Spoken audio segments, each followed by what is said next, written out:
Ça fait 3 semaines, il n'y a plus de récolte. Du coup, il n'y a pas d'entrée d'argent. On ne peut pas faire autre chose, genre les traitements dans le champ, parce qu'il n'y a pas d'entrée d'argent. Et donc, les pertes sont énormes. Les pertes sont colossales même. Changement climatique, les cultures en danger.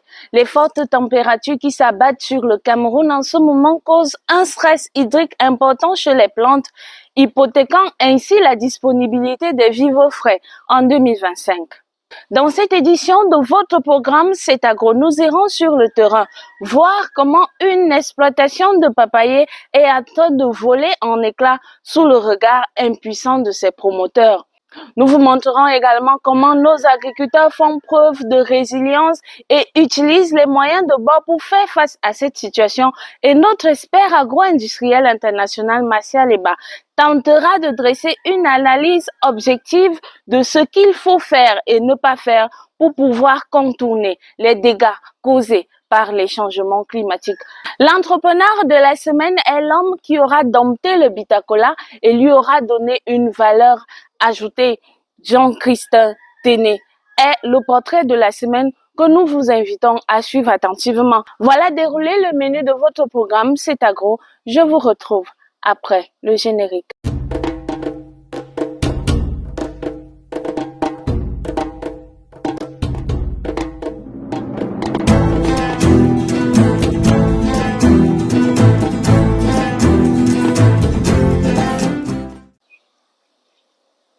Déjà plus de 250 tiges de papayer au sol en seulement 2 semaines. La ferme des Toutes, dans les encablures de la ville de Yaoundé, est aux abois. Là-bas, les feuilles jaunissent, sèchent, puis la tige meurt. Nous sommes allés sur le terrain et nous vous avons ramené ces images insoutenables.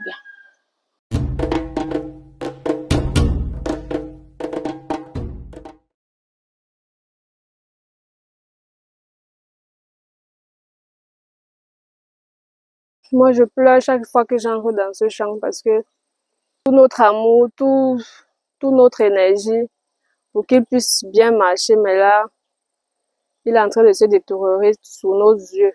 Et ça me fait mal à chaque fois que j'entre ici, je vois le champ là comme ça. Ça me fait tellement mal.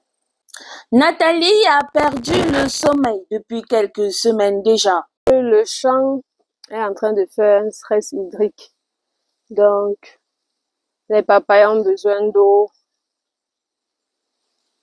pour qu'ils puissent redémarrer. Ceux qui sont déjà finis secs là, c'est perdu. Et donc, si ça continue comme ça, si le soleil continue de briller dessus sans qu'il ne puisse avoir d'eau, ça va céder, ça va mourir. Et les pertes qui s'en suivent sont importantes et inquiétantes. Il y a un papayer qui est déjà mort. Et quand on a compté dernièrement, c'est à peu près 200 papayers qui sont déjà morts. Alors qu'on avait mis au départ 7000 papayers. Donc il y a déjà 200 qui sont morts, qu'on ne peut même plus récupérer parce qu'il y a certains qu'on peut encore récupérer, comme celui-ci. Il est récupérable, même celui qui a les petites feuilles là. Il est récupérable. 2 semaines plus tôt pourtant, cette exploitation de 2,5 hectares de papayers livrait de nombreux et succulents fruits. C'est un nouveau champ. Donc il y a les papayers qui ont 8 mois, il y a certains. Vu qu'on ne plante pas tout au même moment, comme c'est aussi une grande superficie, donc on a planté progressivement. Donc il y a les plants qui venaient d'entrer en production. Durant 2 mois, on a quand même assez bien récolté. Ça nous a permis aussi de faire les traitements, les défrichages, parce que bon, la main d'œuvre, tout ça, ça se paye. Donc, ça a encore 4 ans et demi à 5 ans de vie. Et là, 3 semaines déjà sans récolte, le climat a fait des siennes. Cette perturbation climatique permanente a des conséquences directes sur la dégradation accélérée des sols agricoles, l'effondrement des écosystèmes, l'insécurité alimentaire rampante et des mouvements forcés des populations. Mais Nathalie garde espoir et en appelle aux âmes de bonne volonté. À toute personne qui est passionnée d'agriculture comme nous,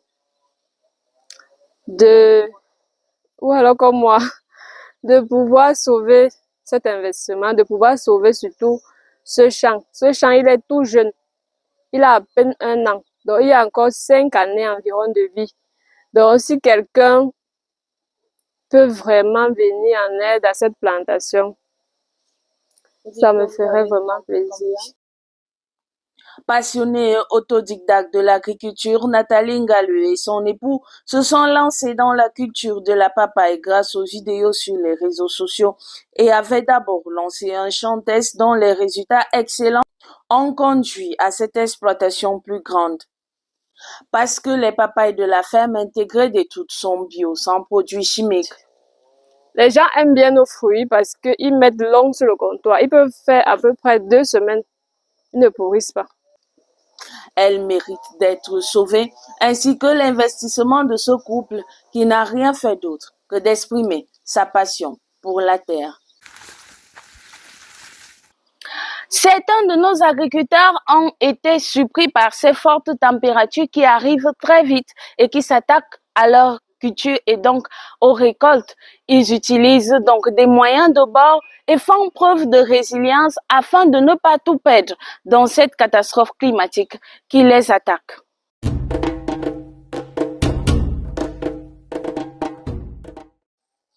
On a d'abord creusé un puits aménagé qui fait quand même 13 mètres cubes d'eau. Donc, il est question ici de pouvoir ramener cette eau-là dans ce champ. Et on a calculé la distance entre le puits et le champ. Ça fait 250 mètres. Donc, il nous faudra un tuyau de 300 mètres, parce qu'il ne faut pas être juste. Il nous faudra un tuyau de 300 mètres et des cubiténaires. Bon, manuellement, on va arroser avec des tuyaux baladeurs.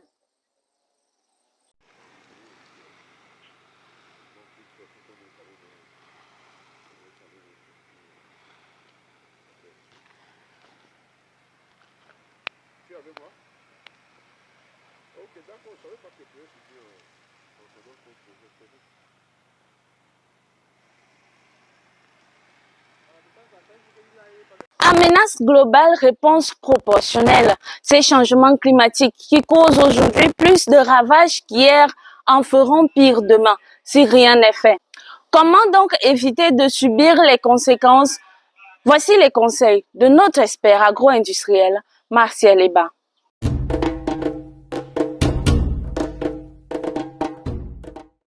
Devant l'arrivée progressivement dangereuse du changement climatique en Afrique, ce continent aujourd'hui affamé et pauvre doit impérativement lever un bouclier agricole lui permettant de dégager une riposte d'adaptation conséquente. Ceci passe impérativement par la mise en place des techniques agricoles axées sur 1. La rétention de l'eau et de 2. La rétention des nutriments dans le sol. Ces deux objectifs peuvent être atteints de manière simultanée par la mise en place des techniques agricoles telles que l'agroécologie, l'agroforesterie, l'agriculture de conservation, les périmètres bocagers, les réservoirs de rétention d'eau de surface, les barrages de sable, etc. En parlant de rétention d'eau et de nutriments dans le sol, on peut faire référence à une technique agricole appelée l'osaïe qui a fait ses preuves au Sahel et notamment au Burkina Faso.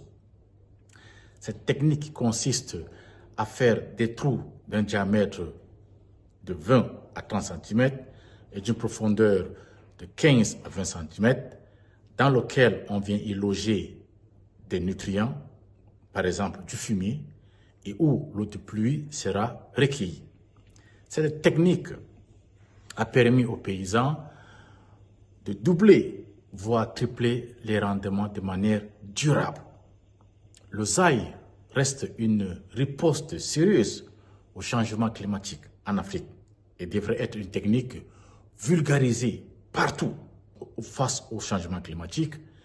Entre faire 1 hectare de ZAI ou 3 hectares d'agriculture conventionnelle, le choix est vite fait.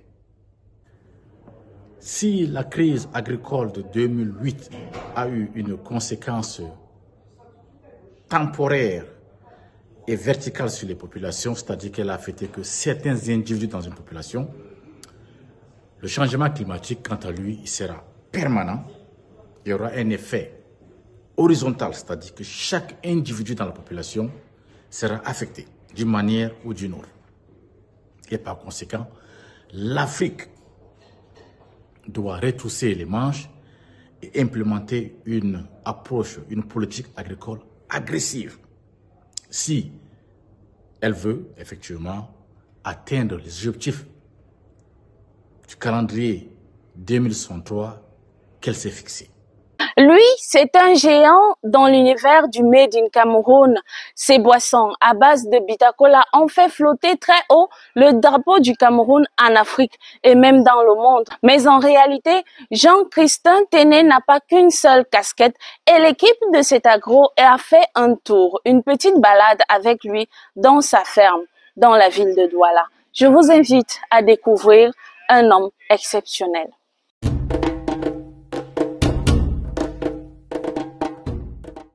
Ici, bientôt, on aura aussi une petite boulangerie pour laquelle nous allons intégrer à peu près 40% de farine de manioc dans notre production de pain, qui ne sera pas à grande échelle dans un début. Ça veut dire que par jour, pour moi, l'objectif, c'est que même si je fais un demi-sac de farine, l'objectif pour moi, c'est l'idée.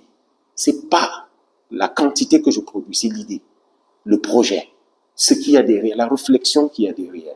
Des projets, il y en a des tonnes dans la tête de Jean-Christin Téné qui ne s'arrête plus depuis ses liqueurs à base de Bitacola.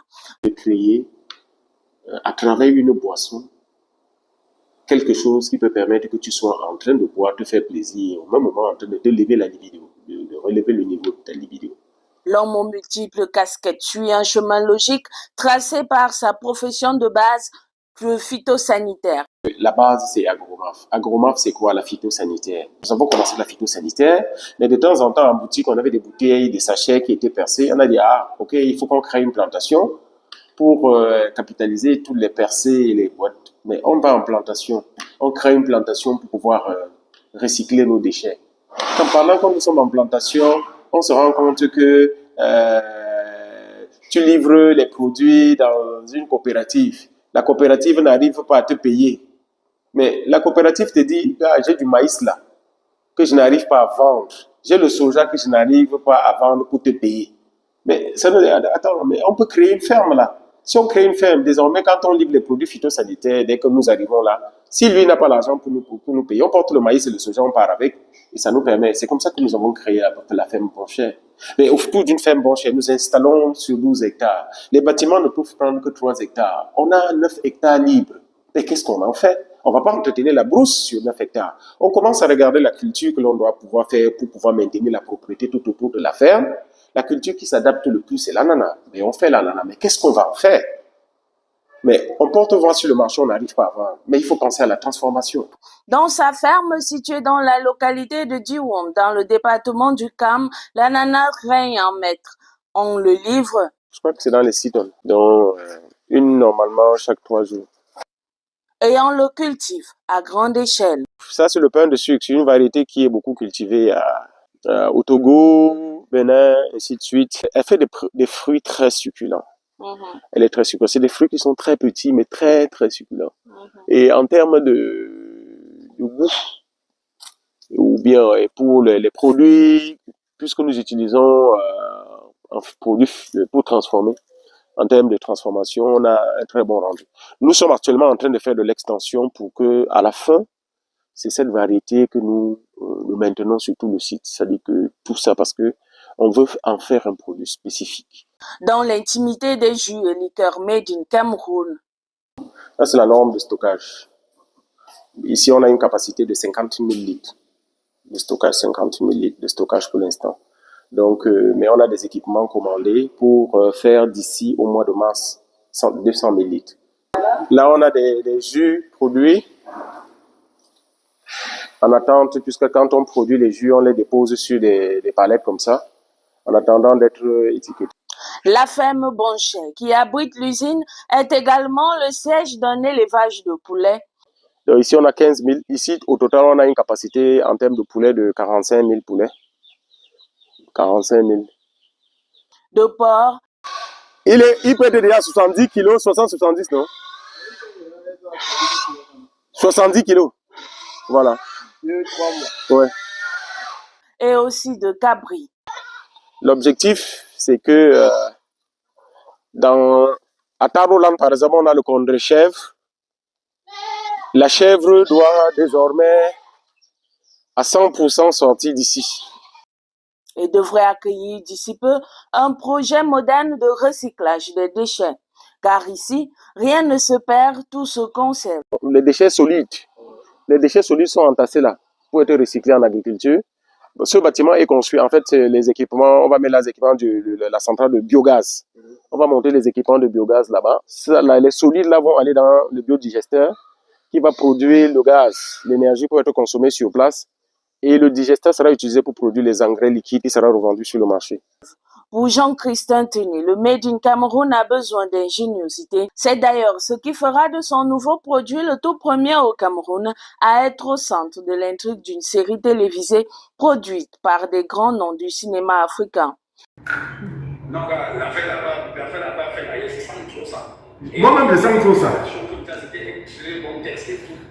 L'affaire là-bas fait mal. Et il n'est pas prêt de s'arrêter là.